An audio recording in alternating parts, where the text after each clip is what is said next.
જય શ્રી કૃષ્ણ. તો આજે આપણે દત્તાત્રેય વ્રતની વાત કરીશું, તો તમે તેને જરૂરથી સાંભળો. આ વ્રત વર્ષના કોઈ પણ ગુરુવારથી લઈ શકાય છે. વ્રત કરનાર વ્યક્તિ ગુરુવારે સવારે નાહી ધોઈ સ્વચ્છ કપડાં પહેરીને બાજેટ ઉપર સફેદ વસ્ત્ર પાથરે છે. તેની ઉપર ગુરુ દત્તાત્રેયની મૂર્તિ મૂકે છે અથવા તો કળશનું સ્થાપન કરે છે. પછી ધૂપ દીપથી તેમનું પૂજન કરવામાં આવે છે. પ્રતીક્ષાનગરમાં એક રાજા રાજ કરતો હતો. રાજાનું નામ વંદુ અને રાણીનું નામ મંદુ. રાજા પ્રજાપાલક હતો અને રોજ સવારે ગરીબ ગુરબાને સોનાનું દાન કરતો. આમ રાજા અને રાણી બંને ધર્મવીર અને દાનવીર હોવા છતાં બંને મોટે ભાગે ઉદાસ રહેતા હતા. અને એમની ઉદાસીનું મુખ્ય કારણ હતું એમને ઘેર શેર માટીની ખોટ હતી તે. સંતાન વગર એમને એમનો સંસાર સૂનો સૂનો લાગતો હતો. એક વખતની વાત છે. એ વખતે શૌનક મુનિ ફરતા ફરતા ત્યાં આવી ચડ્યા. એમણે રાજાને પૂછ્યું, હે રાજન, આપ બંને જણા કેમ ઉદાસ દેખાવ છો? અમે ખૂબ નીતિપૂર્વક અમારું રાજ ચલાવીએ છીએ, પ્રજાનું પાલન કરીએ છીએ, છતાં અમારા નસીબમાં સંતાન સુખ જણાતું નથી. આપની પાસે એનો કોઈ ઉપાય હોય તો કહો, અમે તે કરવા તત્પર છીએ. તમે બંને જણા ગુરુવાર કરો, એટલે કે ભગવાન દત્તાત્રેયનું વ્રત કરો. આ વ્રત તમને જરૂર સંતાન સુખ આપશે. આના માટે અમારે શું કરવું? અહીંથી દક્ષિણ દિશામાં સહ્યાદ્રી પર્વત છે. એ પર્વત ઉપર માહુરગઢ છે. એમાં ગુરુ દત્તાત્રેયનો નિવાસ છે. ત્યાં જઈને તમે એમની સેવા કરો. તમને જરૂર એનું ફળ મળશે. ભલે મુનિવર, અમે આપની આજ્ઞા માનીશું. આમ કહી ગુરુવારના એક શુભ દિવસે રાજા અને રાણી બંને માહુરગઢ ભગવાનના દત્તના નિવાસ સ્થાને ગયા અને ત્યાં જઈને એમની સેવા કરવા માંડ્યા અને એમને પ્રસન્ન કર્યા. રાજા રાણી, તમારે જે વરદાન માગવું હોય તે માગો. હું તમારી ઉપર ખુશ થયો છું. ભગવાન દત્તાત્રેયે કહ્યું, ભગવાન, મારા પછી મારી પ્રજાનું સારી રીતે પાલન કરે એવો એક પુત્ર મને આપો. આ સાંભળી દત્ત ભગવાને રાજાને સાકરનો પ્રસાદ આપ્યો અને કહ્યું, હે રાજા, આ પ્રસાદ તું તારી રાણીને ખવડાવજે. એટલે મહાપરાક્રમી પુત્ર તમારે ત્યાં થશે. દરેક ગુરુવારનું વ્રત તું કરજે. રાણીએ ભગવાન દત્તનું પૂજન કરીને ભક્તિભાવપૂર્વક એમણે આપેલો પ્રસાદ આરોગ્યો અને એ પછી થોડા જ દિવસમાં રાણીને સારા દિવસો જણાયા અને પૂરા 9 મહિના થયા ત્યારે દેવ સમાન દીકરો એમને ઘેર અવતર્યો. દીકરો તો ધીમે ધીમે મોટો થવા લાગ્યો. એમના નગરથી થોડેક દૂર પાંચનપુર નામનું એક નગર હતું. આ નગરમાં કુડાસુર નામનો એક રાક્ષસ રહેતો હતો. આ રાક્ષસ મહાભયંકર હતો. તે નિર્દોષ માનવીઓને સતાવતો હતો અને ધર્મ કાર્યોમાં વિઘ્ન નાખતો હતો. આ રાક્ષસ એક કન્યાને ઉપાડી લાવ્યો હતો.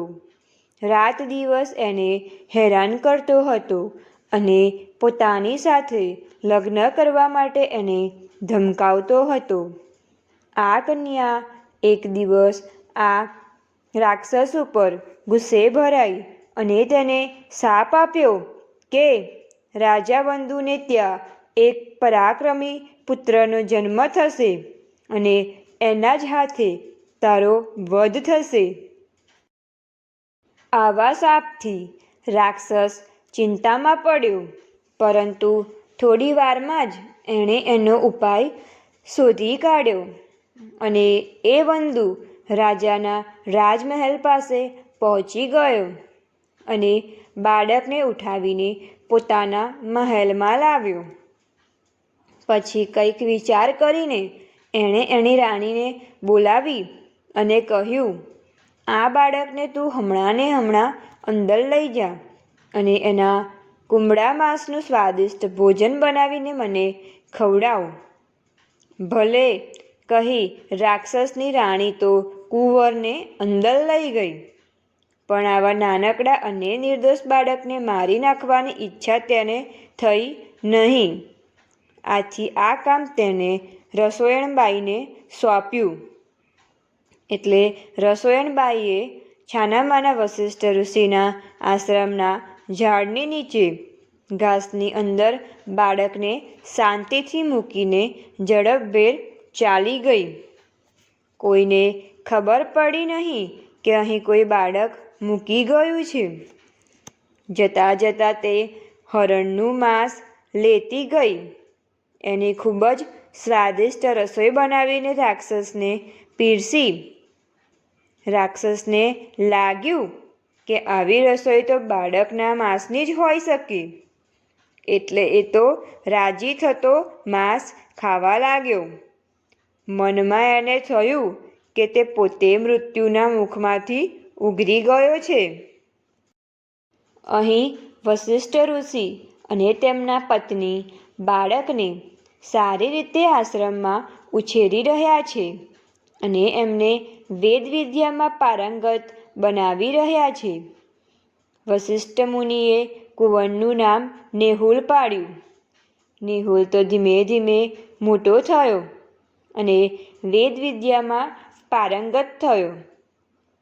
પછી તો વસિષ્ઠ મુનિએ જોયું કે આનામાં તો રાજવી ગુણો છે, એટલે એને અસ્ત્ર શસ્ત્ર વિદ્યા પણ શીખવવા માંડી. નેહુલ હવે તો જવાન થઈ ગયો હતો અને શસ્ત્ર વિદ્યામાં તે પારંગત પણ થઈ ગયો હતો. એવામાં એણે જોયું કે પેલા રાક્ષસે તો આજુબાજુના પ્રદેશમાં ભારે ઉલ્કાપાત મચાવવા માંડ્યો છે. એ રાક્ષસને તો હવે એમ થઈ ગયું હતું કે મારી સામે થનાર દુનિયામાં હવે કોઈ નહીં રહ્યું. આવા વિચારથી જ એણે છાનામાના સ્વર્ગ ઉપર ચડાઈ કરવાનો વિચાર કરી નાખ્યો હતો. આ વાતની જાણ સૌ પ્રથમ ઇન્દ્ર રાજાને થઈ. એટલે ઇન્દ્ર રાજા તૈયાર થઈ ગયા અને એમણે આ રાક્ષસની સામે લડવા માટે સૌથી પહેલો નેહુલને મોકલવા માટે પસંદ કર્યો. નેહુલ જ્યારે વસિષ્ઠ મુનિના આશ્રમમાં ફરી રહ્યો હતો ત્યારે એણે દેવવાણી સાંભળી. હે વીર નેહુલ, તું વસિષ્ઠ મુનિ અને અરુંધતીનો પુત્ર નથી, પરંતુ તું પ્રતીક્ષાપુરનો રાજકુમાર છે. તારો પિતા રાજા વંદુ છે અને તારી માતા રાણી મંદુ છે. તું તો ક્ષત્રિયનું સંતાન છે.